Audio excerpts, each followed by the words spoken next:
My channel. आज चाहिँ यस्तो चिसो छ, घरमा बस्दा बस्दा बोर लाग्यो। अब हामी जाँदैछौँ त्यो ठाउँमा जहाँ खोला बग्दछ। अनि अब हामी जान्छौँ पनि सपिङ पनि।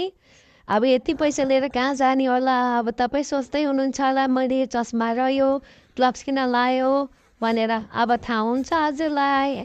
अनि म चट्ट जुत्ता लाएर हिँड्दैछु, ग्लोभ्स र चस्मा लाएर। अब हेर्नुहोस् किन होला मैले यस्तो गरेको। हिउँ नै हिउँ, हिउँ नै हिउँ छ जहाँ पनि। हामी त आइसल्यान्ड के कता कता फिनल्यान्ड कता पुगे जस्तो फिल हुन्छ। युरोपको चिसो युरोप यति चिसो घाम लागेको मात्र हो, तर चिसो त फनक्कै। अब म तपाईँलाई लाँदैछु एउटा स्पेसल ठाउँमा।